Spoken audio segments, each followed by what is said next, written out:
Hello everyone, welcome to the Red Men TV. Chris is behind the camera playing with himself. It's not good stuff.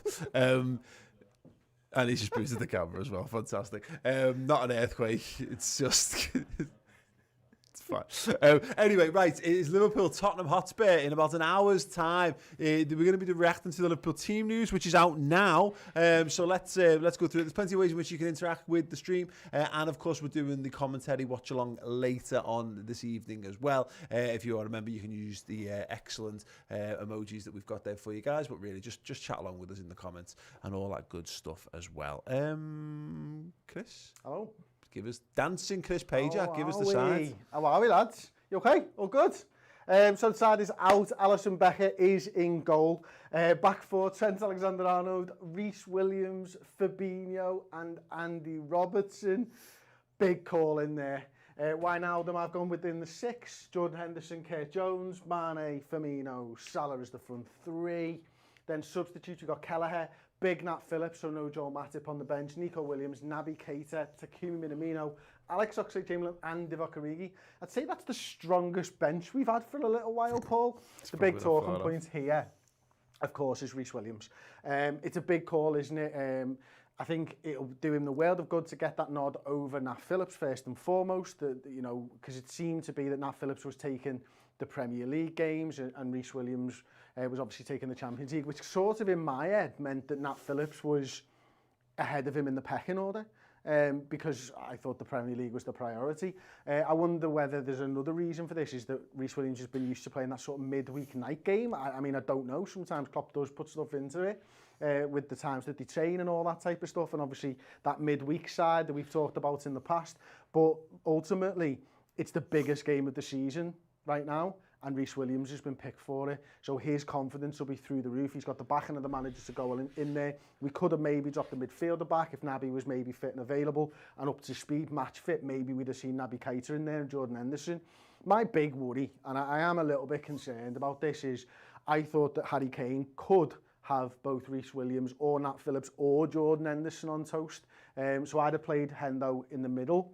Personally, I'd have gone with Nat Phillips. I don't care who starts, really. Klopp's decided that it's Rhys Williams, so it's Rhys Williams. My thinking is you want your best midfield in there against them.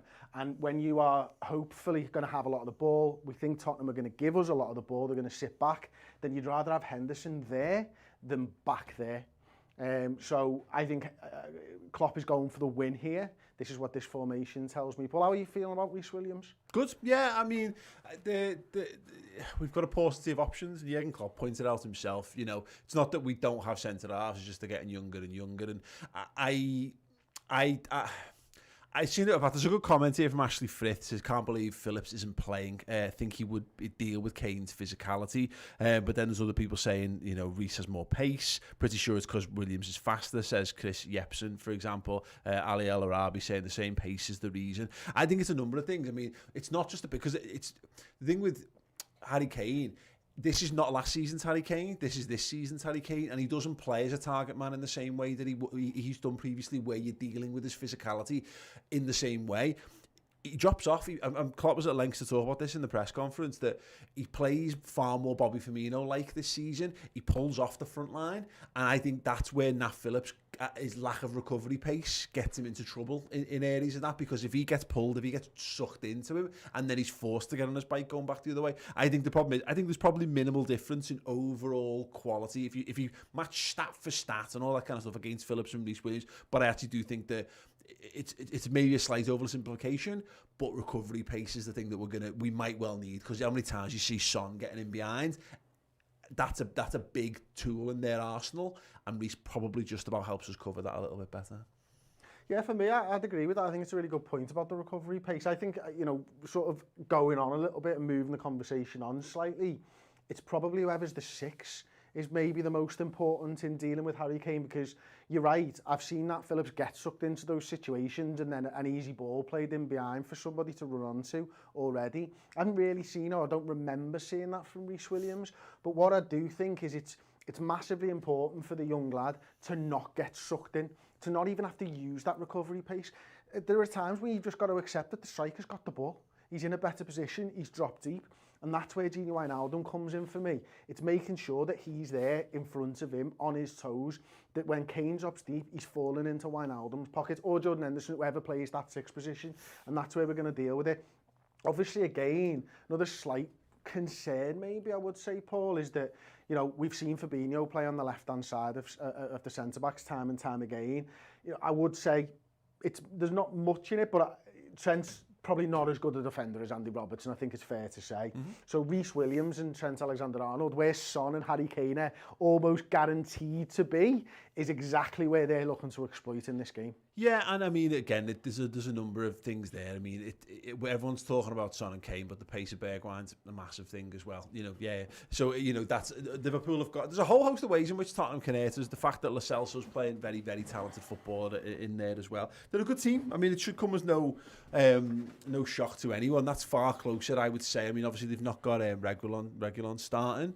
And Dembele could obviously be in the midfield as well. I'm not sure that it's too far off their strongest team. They could, I mean, Lucas Moura's on the bench, Dele Alli's on the bench, Harry Winks is on the bench.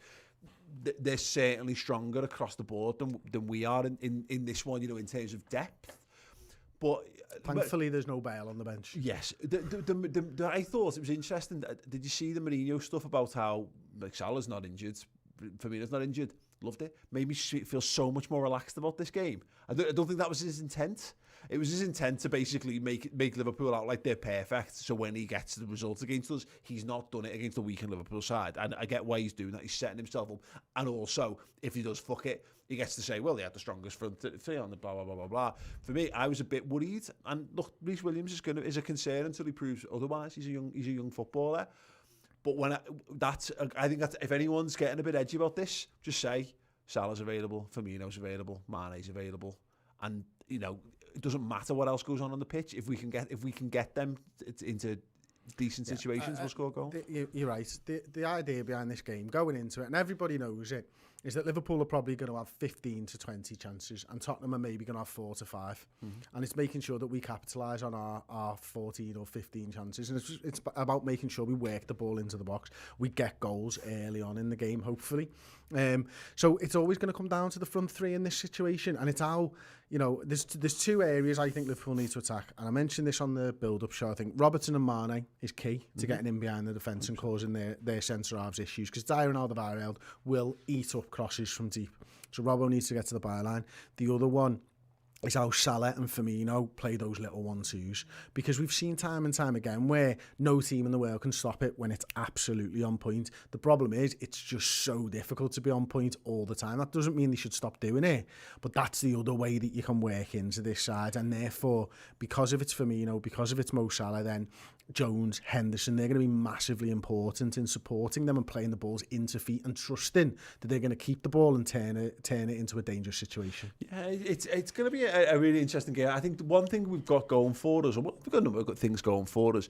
You talk about the bench, like it's so far from being our strongest bench. You know, we're it's good to have a couple of lads back. The Naby Keita thing being back makes me breathe a sigh of relief. Is it because I think he's going to put 10 games down back to back? No, I've given up on that. If he ever does it, amazing, I'll be there, because I think he's tremendously talented. But we've had this conversation for a few weeks.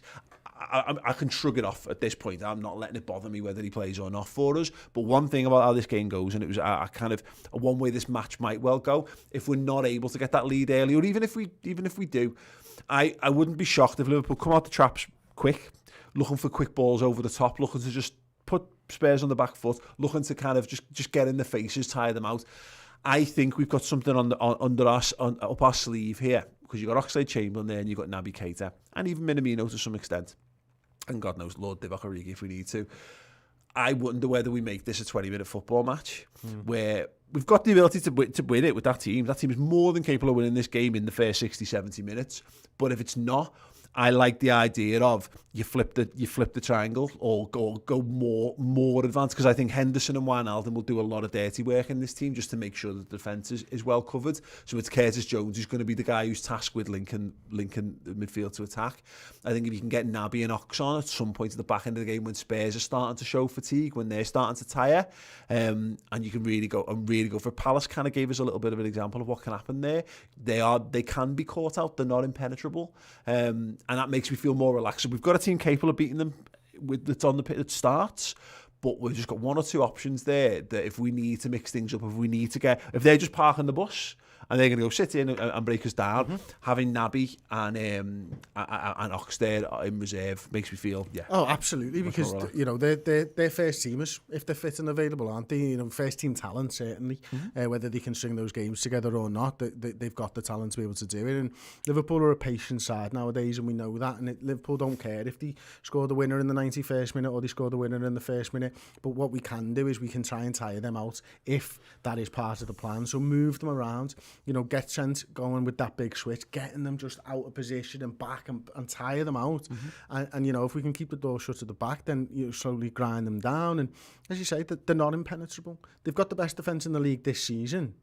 It's not a great defence, I wouldn't say. By the great defences of the Premier League era, I don't put it up there with one of the best defences. You know, certainly not Mourinho's 05 to 07 defence or whatever it is. You know what I mean? And they're playing a style of play which they're trying to stop goals. So yeah, Liverpool have got a really good chance in this, and I like the fact that Jurgen's kind of rolled the dice with the young lad and trusted him, because he means that he trusts the midfield and the attack, and that's where this game's going to be won or lost. Yeah, and again, what you want is, in some regards, you've painted a target on Rhys Williams' back, and always it's on Trent, because that's how he always gets targeted. But if you're looking, we need to be able to capitalise on that. We need to be able to counter it as and when the opportunities present themselves. If we find them over-committing to trying to exploit that, then we've got to be clinical, and that's still the thing that's held us back. You know, and it's been our problem, even though we've scored millions of goals and we've won so many football matches in the last couple of seasons. Sadio Mane, we need a big performance out of him today. It's, I think, 7 without a goal in the Premier League. That is mad for someone. It's more when you count his Champions League games in there as well. It's nearly 10. But yeah, I want to see a bit, and he's got a good record against them historically as well. So yeah, a big game. If the forwards are on point, I want to see Mohamed Salah go back, have another of these. I'm the best player in the world. Games of football. Again, he's got a good record against Spurs. Mane's got a good record against Spurs, and hopefully that's enough to see us through. One thing I want to right is this. Is this our font that Spurs have got on the substitutes thing? Like, look at this. Is that our font? Looks like it. Yeah, I think we've got it on bold. Yeah, right, sounds.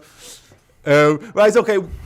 We are going to be back 15 minutes before kick-off, so 7:45 we'll be here doing the watch-along with some commentary and some Liverpool songs and plenty of laughs along the way as well. I want to point out to someone who's interested, hopefully more than someone, we have this incredible signed John Barnes print that is available right now. If you're already a subscriber to the redmentv.com, then if you upgrade to the Club Legend tier on there, then you're entered into the prize draw. If you want to just start off right now, you can't, right? Just stroking the dust off it. Oh, just caressing it gently. But yeah, you get into the prize draw. We've also got the signed Jordan Henderson Champions tee as well. So if you want to become a Club Legend, on the redmentv.com, you can do. We've got 2 amazing prizes to give away for the people who've joined up on there. You also get incredible content, documentaries, match reviews, and loads of other brilliant stuff, podcast form as well. And a chance to win some incredible Christmas prezzies for yourself. Get involved. Right, massive thank you to Stevie J as well. Stevie Ray J, super chat there, coming from Long Island, New York. Banged out of work early to be sat on my bar stool at the pub by 3 o'clock kickoff. Come on, Reds. Time to make a statement. It is indeed. Couldn't have put it any better myself. Thanks so much, Stevie Ray J. Hope to see you back. Hope to see everyone else back. 7:45 for the match. Up the Reds.